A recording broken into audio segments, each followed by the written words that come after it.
Puji nama Tuhan semuanya sehat.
Dari ayat yang kita baca ini, kita pernah menemukan yang namanya ketika Paulus mau pergi ke seberang dan Roh Yesus tidak mengizinkan. Betul? Kalau orang yang bergaul kerap dengan suara Roh, bergaul kerap dengan Roh Kudus, dia akan memiliki kepekaan seperti Paulus ini.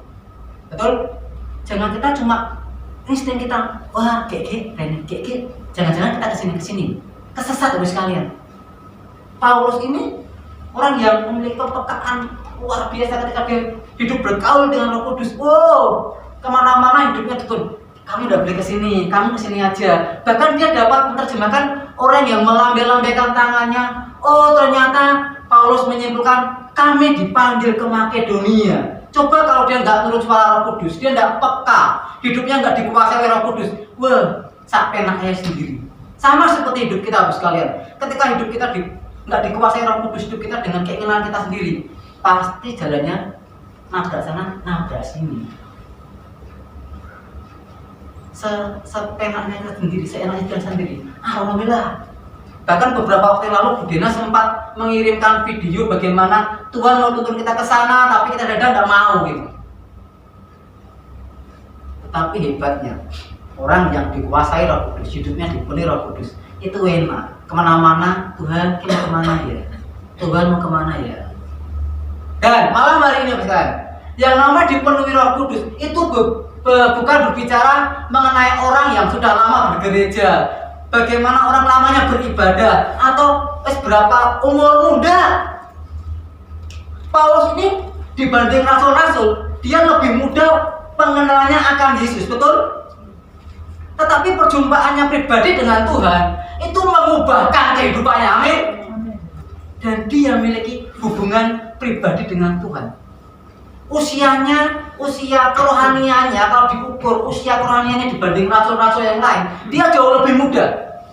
Tetapi ketika dia hidupnya bergaul karib dengan Roh Kudus, ketika hidupnya dipenuhi oleh Roh Kudus, dikuasai Roh Kudus, luar biasa. Segala sesuatu yang dia kerjakan itu memiliki hikmat daripada Roh Kudus. Bahkan ketika dia lihat sini, ada berhala-berhala kepada Allah yang tidak dikenal, dia mengabarkan Injil melalui itu. Karena hidupnya dipenuhi Roh Kudus, hidupnya menjadi kreatif, Bapak Ibu.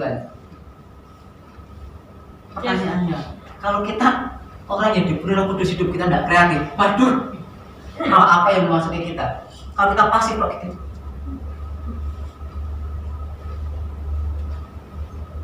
Kalau sesuatu dikerjakan harus dihitung gitu, waspada sekali. Aktif. Dipenuhi Roh Kudus itu bukan berbicara usia. Dipenuhi Roh Kudus itu bukan berbicara lamanya kita beribadah. Itu idealnya. Tetapi di mana kita rindu dikuasai kehidupan kita Roh Kudus, kita akan kepekaan. Yeski yang masih kecil ini, Yoel bilang, aku akan mencurahkan Rohku, betul kan, di akhir zaman ini kepada anak laki-laki, anak orang, tidak kepada orang yang sudah tua, tidak kepada orang yang sudah lama beribadah, tidak. pada semuanya, tergantung kita haus dan lapar akan Dia. Biarkan hidupnya dikuasai oleh Roh Kudus dari hari ke hari, dan kehidupan kita akan diserupa dengan Tuhan. Orang yang dipimpin Roh Kudus hidupnya nggak akan sembrono, sekalian. Dia enak. Paulus itu jalannya enak. Bahkan ketika di jalan sini, jangan, ini boleh ke sini, kamu nggak akan dianiaya, enak. Bahkan ketika ada nubuatan nanti akan Agabus, itu kita akan baca lebih lagi. Dan yang kedua sekalian, ada puasa dalam pujian, amin. Ya, tergantung sekalian, pujian apa yang engkau bawakan sehari-harimu di rumahmu, di kehidupanmu. Kalau sehari-hari yang kita naikkan itu pujiannya keluh kesah, caci maki, sumpah serapah, ya itu yang kamu tuai. Tetapi ketika mereka langsung itu dibelenggu, puji-pujian dinaikkan kepada Allah, semuanya rantai terbelenggu itu semua lepas sekalian. Tergantung puji-pujian apa yang kita naikkan di hadapan Tuhan. Setiap bangun tidur, ada duit, ikhwan ada beras, anaknya nakal.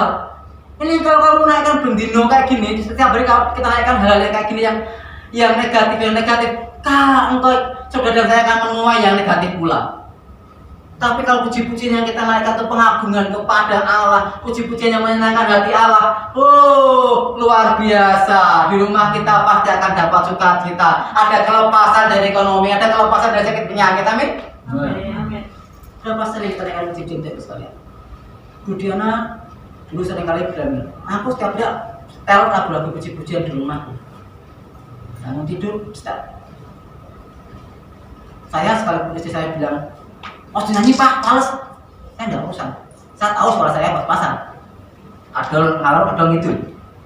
Tapi yang pengen hati saya pengen puji Tuhan, tak nyanyi dong. Terserah saya mau bilang fals, itu bikin kayak gitu. Mau ngobrol weh. Saya bilang daripada kalau dia mulai gemeng, oh Tuhan tawarnya tambahi. Kalau tawarnya tambahi berarti madunya banyak kan? Kecuali nggak bisa ngatawar kayak begini, lain ceritanya. Kemeng.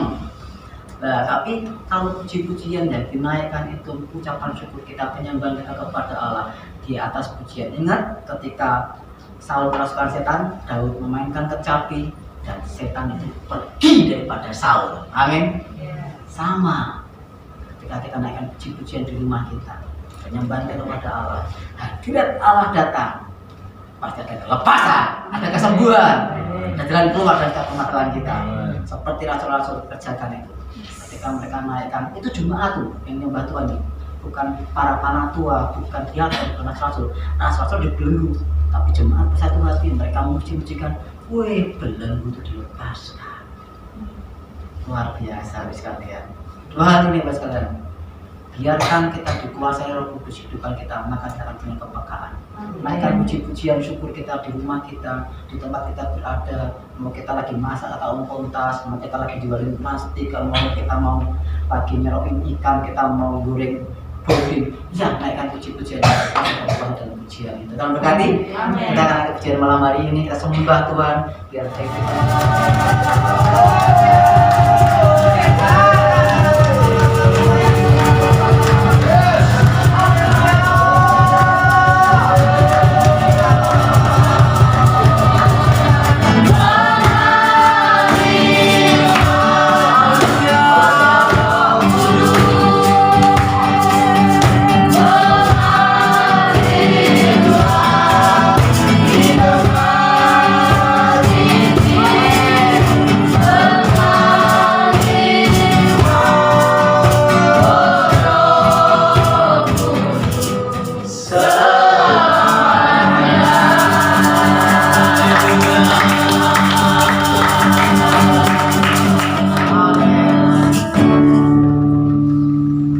Sejak Paulus dipenuhi Roh Kudus, dia dipakai Tuhan luar biasa. Amin. Karena Paulus terus mengaktifkan Roh. Saudara dibaptis Roh Kudus, dipenuhi Roh Kudus. Kalau saudara tidak terus mengaktifkan Rohmu setiap hari, saudara tidak akan pernah jadi luar biasa. Paulus dengan murid-murid, sejak mereka dipenuhi Roh Kudus di loteng Yerusalem, sejak dari saat itu Mereka setiap hari membangun hubungan dengan Tuhan. Sebab dari sejak hari itu mereka terus mengaktifkan rohnya, berbahasa roh, menyembah, memuji, menyembah Tuhan, berdoa, baca firman. Itu yang terus mereka lakukan. Itu sebabnya rohnya terus menyala. Ada api kuasa ketika mereka berdoa buat orang-orang yang sakit, disembuhkan.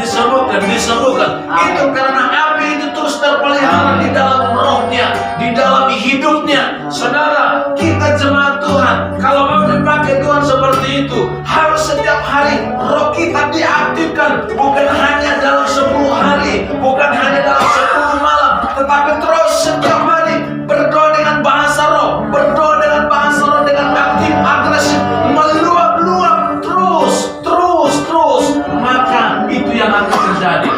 Tapi kalau kita tidak pernah, sekalipun kita sudah dibaptis Roh Kudus, dipenuhi Roh Kudus, tapi kita gak pernah pakai bahasa roh kita gak pernah berdoa dengan bahasa roh, maka itu akan hilang kembali dan api itu akan hilang. Maka gereja kehilangan api, gereja kehilangan kuasa, ibadah kita kehilangan kuasa, menjadi hampa dan kosong. Kenapa? Karena tidak dipelihara. Saudara yang dikasih oleh Tuhan, mulai 10 malam ini kita mau mengaktifkan roh kita. Ketika kita diajak berdoa, menyembah, tidak ada yang pasif, tapi terus mengaktifkan rohnya, fokus sama Tuhan, tidak fokus sama masalah, tidak fokus sama orang yang lain, tetapi fokus sama Roh Kudus, fokus sama Roh Kudus, maka kita akan connect dengan Dia. Apapun masalah dalam keluarga, Roh Kudus Maha Tahu. Roh Kudus Maha Tahu. Mungkin engkau susah untuk mencari solusi, engkau tidak sanggup cari solusi, tapi kalau Roh Kudus bersamamu, Dia berikan solusi. Keluarga-keluarga yang bermasalah, keluarga-keluarga yang diambang kehancuran, hadirkan Roh Kudus dalam keluargamu. Anak-anakmu, masa depanmu, pekerjaanmu, semuanya Roh Kudus ada jawaban. Tidak ada jalan yang tertutup. Di dalam Roh Kudus tidak ada jalan buntu. Roh Kudus sanggup menerobos sekalipun ada tembok-tembok penghalang. Sekalipun saudara mulai berpikir sepertinya sudah tidak ada harapan, sepertinya sudah tidak ada jalan, di dalam Roh Kudus selalu ada terobosan untuk Dia membuka jalan.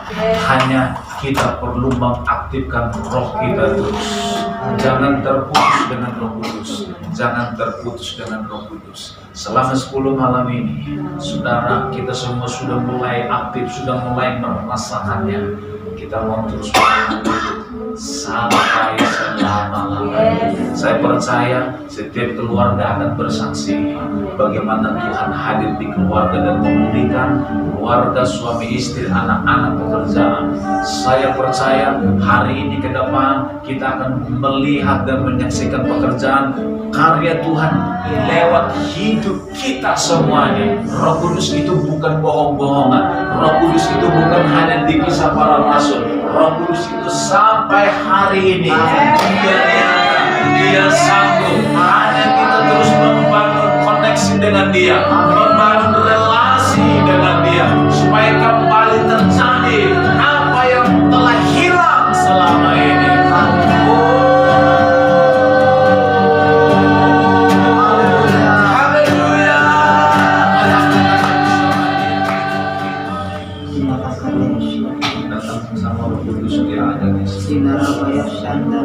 Dia ada di sini.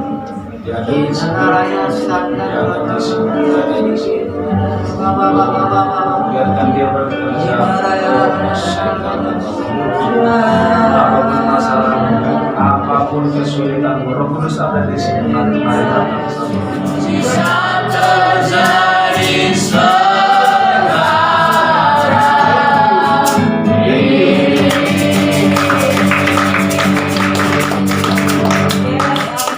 Roh Kudus sangat mengangkat. Tidak ada yang yang mustahil bagi Roh Kudus. Jangan putus asa, serahkan sama Roh Kudus. Libatkan Roh Kudus. Haleluya, haleluya. Sekarang terimalah berkat dari Allah Bapa, kasih dari Yesus Kristus, dan persekutuan yang manis dan indah oleh Roh Kudus menyertai saudara, menghibur saudara dan saya, memberi kekuatan, menuntun dalam setiap kebenaran hari ini sampai selama-lamanya. Kita yang percaya sama-sama berkata,